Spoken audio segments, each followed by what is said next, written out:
ജൂത ഗോത്രം ഇസ്ലാം മതം സ്വീകരിക്കാതെ മുഹമ്മദ് നബി സല്ലല്ലാഹു അലൈഹി വസല്ലം ആ രാഷ്ട്രത്തലവന്റെ കീഴിൽ അവർ ജൂതനായിക്കൊണ്ട് തന്നെ ജീവിക്കാൻ അവകാശം ആവശ്യം ഉന്നയിച്ചപ്പോൾ മുഹമ്മദ് നബി സല്ലല്ലാഹു അലൈഹി വസല്ലം ഇസ്ലാമിക കൺട്രിയിൽ അവർക്ക് ജീവിക്കാൻ അനുവാദം നൽകുകയും ആ പ്രവാചകൻ രാഷ്ട്രത്തിലൂടെ രാഷ്ട്രത്തിലുള്ള മുഴുവൻ മുസ്ലിങ്ങൾക്കും മുഴുവൻ ആളുകൾക്കും നിർദ്ദേശം നൽകുകയാണ്, നിയമം പ്രഖ്യാപിക്കുകയാണ്.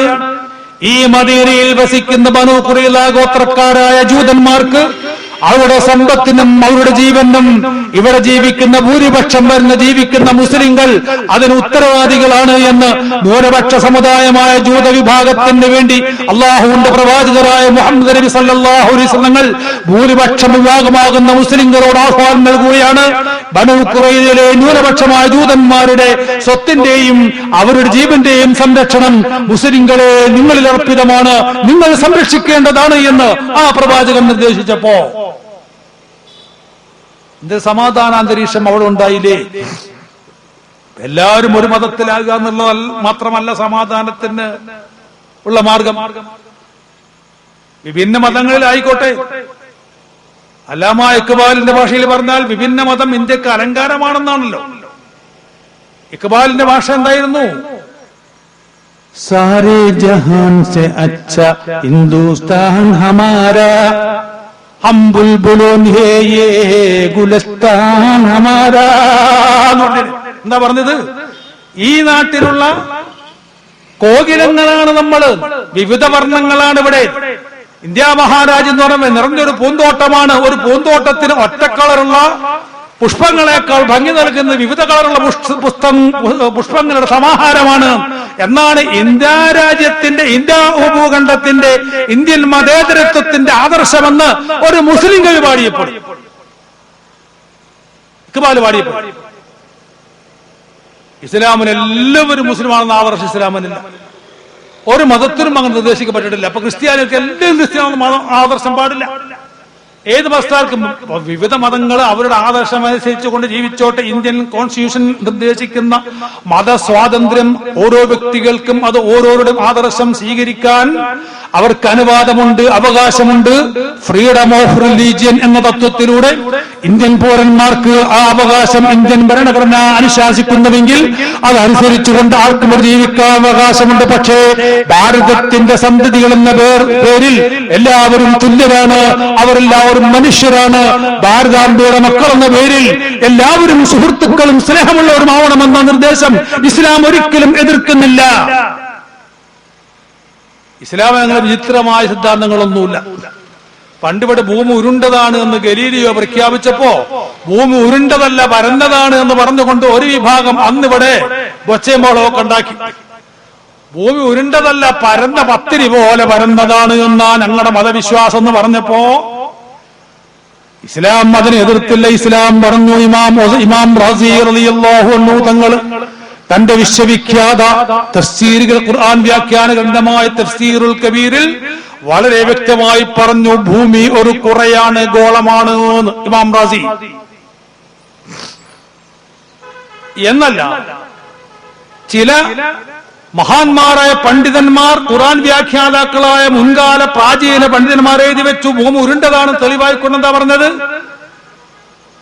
ഒരു ഭൂമി ഇങ്ങനെ ഉരുണ്ട് കിടക്കുമ്പോ അതിന്റെ എതിർവശത്തുള്ള ഭൂമിയിൽ നാട്ടിൽ നിന്ന് നേരെ ഒരു തുരങ്കം തുറന്നാൽ അതിന്റെ മറുവശത്തുള്ള രാഷ്ട്രത്തിലേക്ക് ചെന്ന് കയറാൻ കഴിയുമെന്നത് ഭൂമി ഉരുണ്ടതാണ്, തെളിവാണ് എന്ന് തഫ്സീർ റൂഹുൽ ബയാനിൽ രേഖപ്പെടുത്തുന്നുണ്ട്. മനുഷ്യന് യോജിക്കാൻ കഴിയാത്ത മാനുഷിക മൂല്യങ്ങളെ തകർക്കുന്ന യഥാർത്ഥ സത്യങ്ങളെ എതിർക്കുന്ന ഒരു ആദർശം ഇസ്ലാം ലോകത്തിന് പഠിപ്പിച്ചിട്ടില്ല. ആരെങ്കിലും മുസ്ലിങ്ങളുടെ പേരിൽ അങ്ങനെ ചെയ്യുന്നുണ്ടെങ്കിൽ ഇസ്ലാം യഥാർത്ഥ മുസ്ലിങ്ങൾ തയ്യാറല്ല, അതും ഖുർആൻ പറഞ്ഞിട്ടുണ്ട്. മിനന്നാസി, മുസ്ലിങ്ങളുടെ കൂട്ടത്തിൽ തന്നെയുണ്ട്. ഖുർആൻ പറയാം, മുസ്ലിങ്ങളുടെ കൂട്ടത്തിൽ തന്നെയുണ്ട് മൻ യഖൂലു ആമന്നാ ബില്ലാഹി വബിൽ യൗമിൽ ആഖിർ, അല്ലാഹുവിലും അന്ത്യദിനത്തിലും വിശ്വസിക്കുന്നു എന്ന് പറയുന്ന ആളുകളുണ്ട്.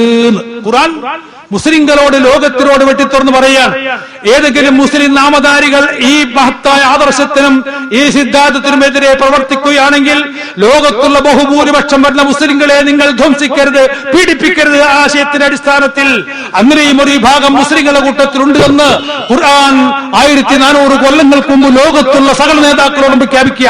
ഒമിനന്നാസി മുസ്ലിങ്ങളുടെ കൂട്ടത്തിൽ തന്നെയുണ്ട് മൻ യഖൂലു ആമന്നാ ബില്ലാഹി വബിൽ യൗമിൽ ആഖിരി അല്ലാഹുവിലും അന്ത്യദിനത്തിലും വിശ്വസിക്കുന്നു പറയുന്നവരുണ്ട്. എന്നിട്ട് ഖുർആൻ പറയുന്നു വമാഹും ബിമുഅ്മിനീൻ, അവർ മുഅ്മിനീങ്ങളല്ലാത്ത, അതവർ നുണ പറയുന്നു. മുസ്ലിങ്ങളാണെന്ന് അവർ പറയുന്നത് നുണയാ, അവർ മുസ്ലിങ്ങളല്ല. അപ്പൊ അവരെങ്ങനെ തിരിച്ചറിയാൻ പറ്റും? അവരെ തിരിച്ചറിയാൻ പറ്റുന്നത് അവർ വിനാശകാരികളാണ്. ലോകത്ത് നശീകരണ പ്രവർത്തനങ്ങൾ അവർ പ്രവർത്തിക്കും. യഥാർത്ഥത്തിൽ അവർ മുസ്ലിം നാമധാരികളാണെങ്കിലും ഇസ്ലാമിന്റെ ശത്രുക്കളാണെന്ന് ഖുർആൻ തുറന്നു പറയുന്നു. ഇസ്ലാമിനെ നശിപ്പിക്കാൻ, മുസ്ലിങ്ങളെ ഒന്നടങ്കം നശിപ്പിക്കാൻ, മുസ്ലിങ്ങളെ ഒന്നടങ്കം തന്നെ കുറ്റവാളികളാക്കാൻ, മുസ്ലിങ്ങളെ ഒന്നടങ്കം ലോകത്തിന് മുന്നിൽ താറടിച്ച് കാണിക്കാൻ വേണ്ടി പ്രവർത്തിക്കുന്ന ഒരു കൊച്ചു വിഭാഗം, ചെറിയ വിഭാഗം ആളുകൾ ഇത്തരക്കാരുണ്ട്.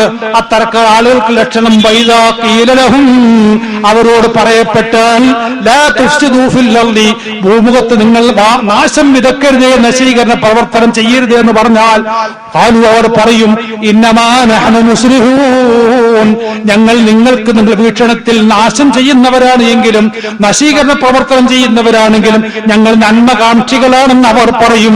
അലാ, അല്ലാഹ് പറയുന്നു, ലോകമേ, മുസ്ലിം സമുദായമേ, ലോക രാഷ്ട്ര നേതാക്കളെ, അലാ നിങ്ങൾ അറിയണേ.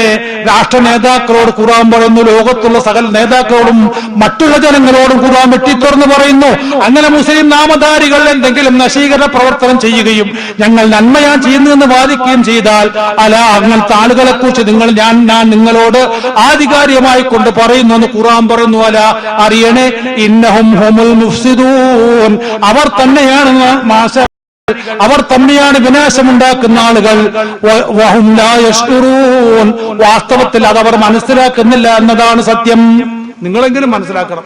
എല്ലാ മുസ്ലിങ്ങളും അങ്ങനെ അല്ല നിങ്ങൾ ഖുർആൻ പറയാ, അവർക്ക് അറിയാൻ പറ്റില്ല, പറഞ്ഞിട്ടും കാര്യമില്ല അവരോട്. പക്ഷെ നിങ്ങളെങ്കിലും മനസ്സിലാക്കണം, എല്ലാ മുസ്ലിങ്ങളും അങ്ങനെയല്ല. അതൊരു കൊച്ചു വിഭാഗം മാത്രമാണ് മുസ്ലിങ്ങളിൽ നിന്ന്. അവർ മുസ്ലിമാണെന്ന് പറയും.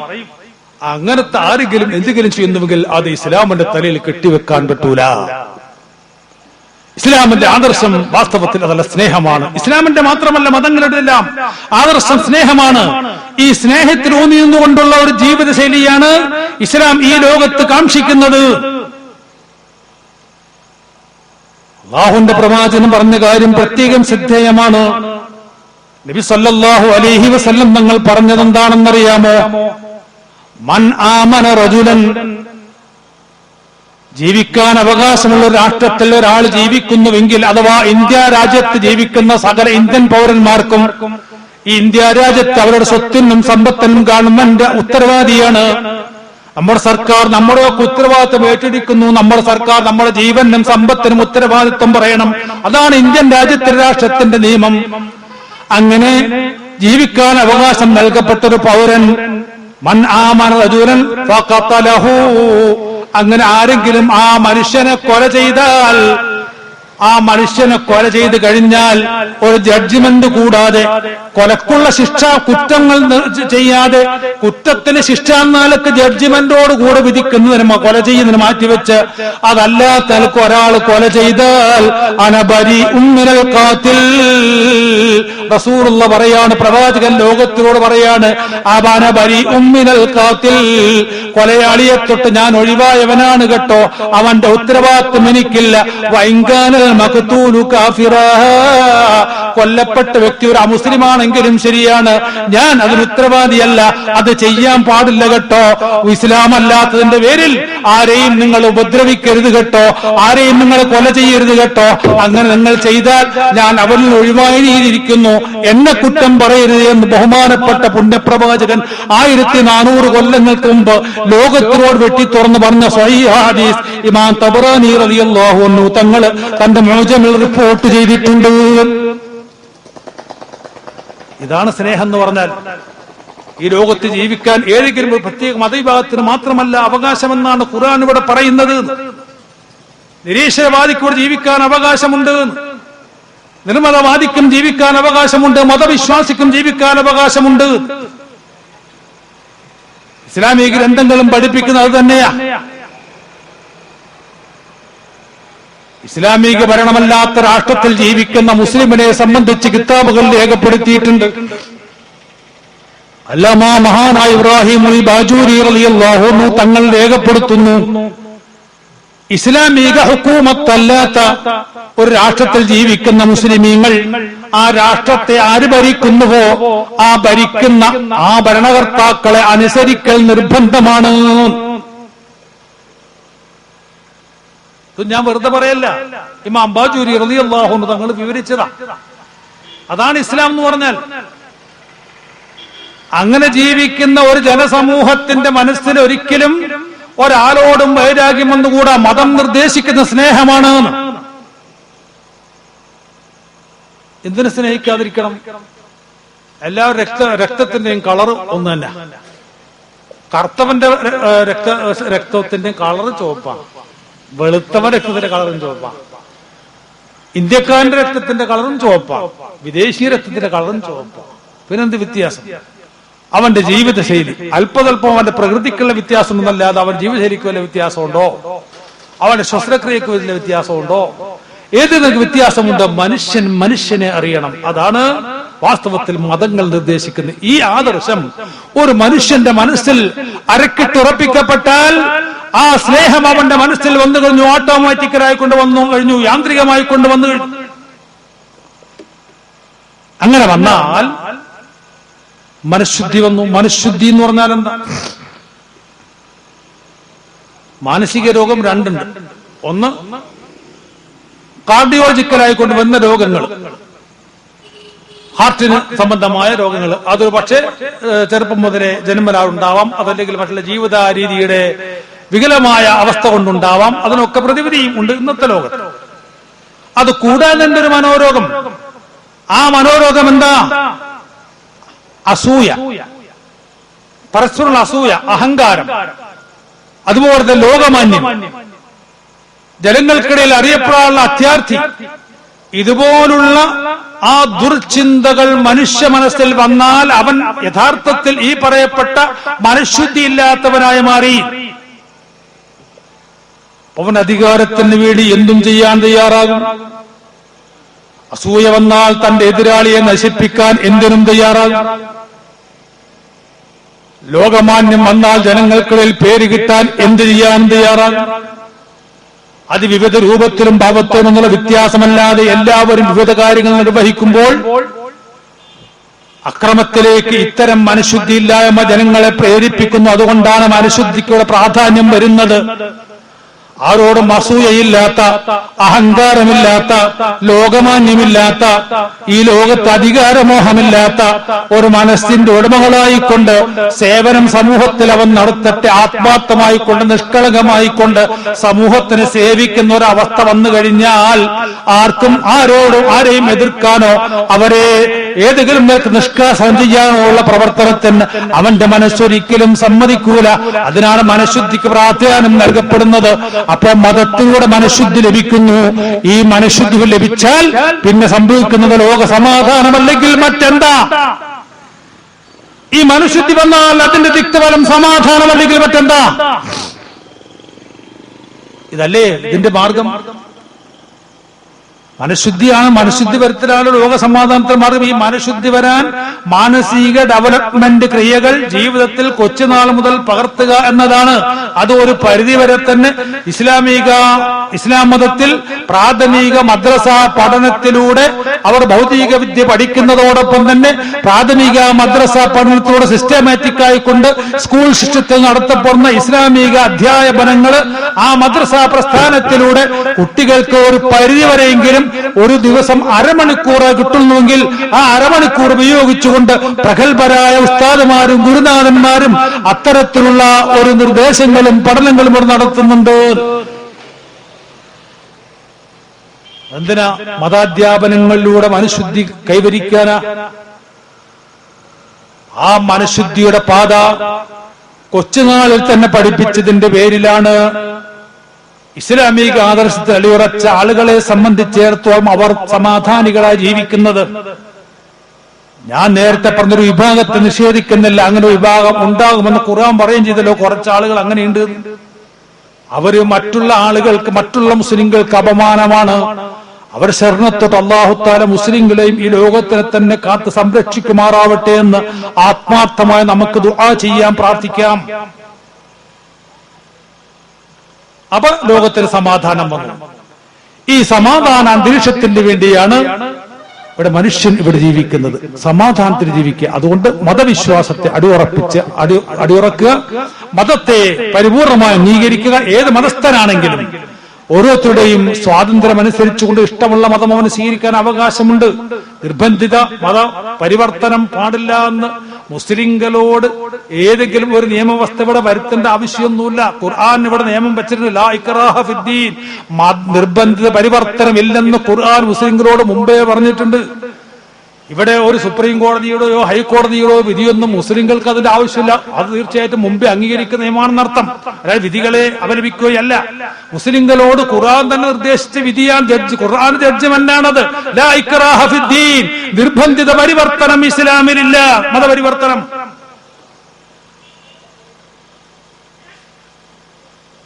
ആരെങ്കിലും അങ്ങനെ ചെയ്യുന്നുണ്ടെന്ന് സ്ഥിരപ്പെട്ടാൽ തന്നെ നേരത്തെ ഖുർആൻ പറഞ്ഞു, ചെറിയ കുറച്ചാളുകൾ അങ്ങനെ പറയുന്ന ആളുകളുണ്ട്, അവരെ സൂക്ഷിക്കണം, അവർ വിനാശകാരികളാണ്. ഇസ്ലാമിന്റെ അജണ്ടയിൽ അതില്ല. ഇഷ്ടമുള്ളവർക്ക് അവർക്ക് ഇസ്ലാമതം സ്വീകരിക്കാം. മുസ്ലിങ്ങൾക്ക് ഇപ്പൊ അങ്ങനെ പ്രകോപിപ്പിക്കേണ്ട കാര്യം ഒരു പുരുഷനെ, ഒരാളെ മുസ്ലിങ്ങൾ പ്രലോഭിച്ച എത്രത്തോളം കൂടി വന്നാൽ അവരെ പ്രലോഭിച്ചത് നമുക്ക് എന്നാൽ തന്നെ അയാൾ തയ്യാറാകുമോ? കാരണം 90 വയസ്സായ ആളാണെങ്കിലും മാർക്ക് കൈക്കാട് മുസ്ലിമാകാൻ പറ്റുമോ? ഇത് മുറിച്ചു കളയാൻ ഒരാൾ പെട്ടെന്ന് തയ്യാറാകുമോ? പരിപൂർണ്ണ ഉറച്ച വിശ്വാസിയല്ലാതെ. ആ 90ാമത്തെ വയസ്സെങ്കിലും ഇത് മുറിക്കാൻ ഒരാൾ തയ്യാറാവണ്ടേ? അപ്പൊ ഉറച്ച വിശ്വാസം തയ്യാറാകുമോ? ചില കർമ്മം നിർബന്ധമാണല്ലോ ഇസ്ലാമത്തിലേക്ക് വന്നാൽ. അങ്ങനെ ജനങ്ങളെ പ്രലോഭിക്കുന്ന ഒരു ആദർശമായിരുന്നുവെങ്കിൽ അങ്ങനത്തെ ഒരു നിബന്ധന ഇസ്ലാമത്തിലേക്ക് വരാൻ വെക്കുമായിരുന്നില്ലല്ലോ.